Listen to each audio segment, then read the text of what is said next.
80 گز لمبی 50 گز چوڑی 3 منزلہ کشتی 100 سال لگے بننے میں۔ طوفان نوح آیا، مسلسل بارش، دنیا میں کچھ بھی نہیں بچا تھا، 40 گز اونچے پہاڑ بھی اس میں ڈوب گئے۔ ناظرین، حضرت نوح علیہ السلام کا واقعہ آج میں آپ لوگوں کی خدمت میں پیش کرتا ہوں۔ اللہ رب العزت کے طرف سے حضرت نوح علیہ نبی جنا علیہ السلام کو حکم ہوا کہ اے میرے پیارے نبی، آپ کشتی تیار کریں۔ کمال کی بات یہ تھی کہ جس ملک میں سیدنا حضرت نوح علیہ نبی جنا علیہ السلام رہتے تھے، اس ملک میں کوئی سمندر نہیں تھا۔ اب لوگ روز گزرتے اور آپ کا مذاق اڑاتے کہ اے نوح علیہ السلام، پہلے تو تم کہتے تھے کہ میں اللہ کا نبی ہوں، پہلے کہتے تھے کہ میں اللہ کی طرف سے دین پھیلانے کے لیے بھیجا گیا ہوں، اب تو معاذ اللہ تم بڑھئی بن گئے ہو، کشتی بنانے لگے ہو۔ کشتی کا کرو گے کیا جب ہمارے ملک میں پانی ہی نہیں ہے؟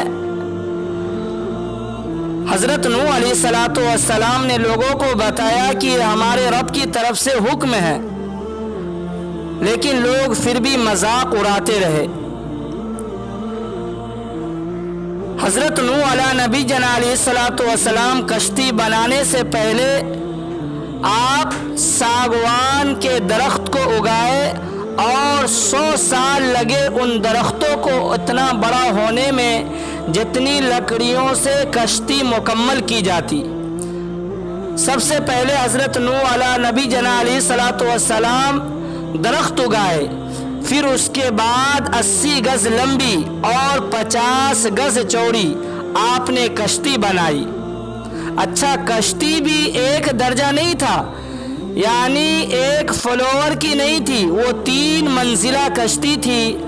آپ اس کے 3 درجے بنائے، کیونکہ نچلے طبقہ میں پرندے اور کیڑے مکوڑے، اور درمیانی طبقے میں یعنی فرسٹ فلور پر چوپائے، اور پھر اوپر سیکنڈ فلور پر مومنین، اور خود حضرت نوح علیہ السلام نے اپنے لیے اور قوم کے لیے جگہ بنائی، یعنی 3 فلور کی یہ کشتی تیار کی گئی۔ 100 سال لگے یہ تاریخی کشتی کو بننے میں۔ اللہ رب العزت نے سیدنا حضرت نوح علیہ نبی جنا علیہ السلام کو پہلے ہی بتلا دیا تھا کہ اس تنور سے جب پانی نکلنا شروع ہو تو آپ سمجھ لیجئے گا کہ اب طوفان آنے والا ہے، اور یہ قرآن میں موجود ہے۔ قرآن کہتا ہے یہاں تک کہ جب ہمارا حکم آیا اور تنور ابلا تو ہم نے فرمایا کہ کشتی پر سوار کرے ہر جنس میں سے ایک جوڑا، نر اور مادہ، اور اپنے گھر والوں کو اور باقی مسلمانوں کو، اور اس کے ساتھ مسلمان نہ تھے مگر تھوڑے۔ 40 دن تک مسلسل بارش، دن اور رات موسلا دھار، یعنی اتنی تیز بارش ہو رہی تھی کہ لفظ موسلا دھار بھی چھوٹا ہے، تھوڑا ہے، یعنی بارش بھی کتنی ہوئی کہ فرمایا کہ زمین جگہ جگہ سے پھٹ گئی، اور زمین کے اندر سے بھی پانی کے چشمے پھوٹے، اور اللہ اکبر، اتنا پانی آیا کہ 40 گز اونچے پہاڑ بھی اس میں ڈوب گئے۔ یعنی دوسرے لفظوں میں یہ سمجھ لیجئے کہ دنیا میں کچھ نہیں بچا تھا، پوری دنیا میں پانی تھا، اور بڑے بڑے پہاڑ بھی ڈوب گئے تھے۔ اب ایک کشتی تھی جس میں 80 مومنین تھے، اور جانوروں کا، پرندوں کا، چرندوں کا، درندوں کا ایک ایک جوڑا۔ اللہ کی شان تو دیکھیے، جب طوفان آ گیا اور آپ نے سب لوگوں کو سوار کیا، اور حضرت نوح علیہ السلام کی بیوی جو تھی وائلہ، نام تھا وائلہ، جو کافرہ تھی۔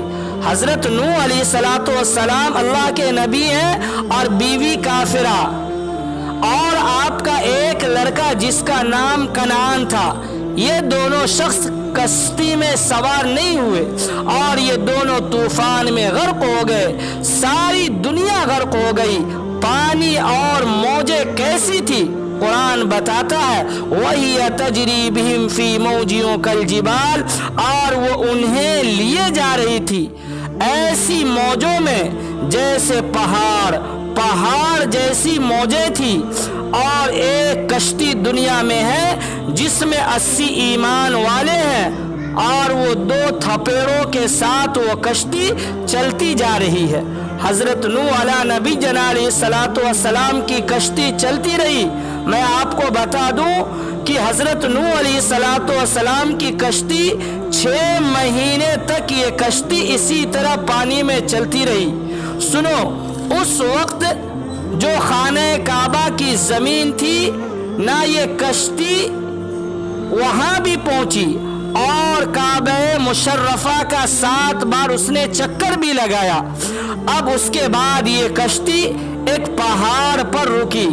اس پر بھی علماء نے بڑی پیاری بات لکھی ہے کہ اللہ پاک نے ہر پہاڑ پر ایک وحی فرمائی ہے۔ حضرت نوح علیہ الصلوۃ والسلام کی کشتی پہاڑوں پر رکے گی تو پہاڑوں نے تکبر کیا، مگر جودی پہاڑ نے عاجزی اختیار کی تو اللہ پاک نے اس پہاڑ کو یہ شرف دیا کہ حضرت نوح علیہ الصلوۃ والسلام کی کشتی وہیں جا کر رکی۔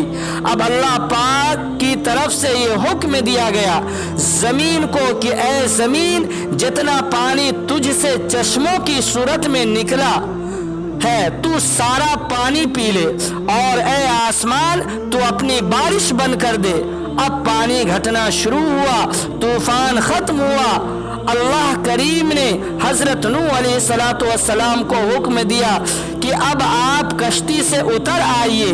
اب آپ کشتی سے باہر اترے اور حضرت نوح علیہ الصلوۃ والسلام نے فرمایا اللہ تبارک و تعالی کی طرف سے سلامتی اور برکتیں ہیں، آپ پر ہیں اور ان لوگوں پر بھی ہیں جو کشتی میں سوار ہے۔ ناظرین، آپ نے حضرت نوح علیہ الصلوۃ والسلام کے واقعہ کو سنا، لہٰذا ہم تمام لوگوں کی ذمہ داری بنتی ہے کہ ہم نبی کے فرمان کے مطابق زندگی کو گزاریں تو انشاءاللہ تعالی کبھی بھی ہم گمراہی میں نہیں جا سکتے ہیں۔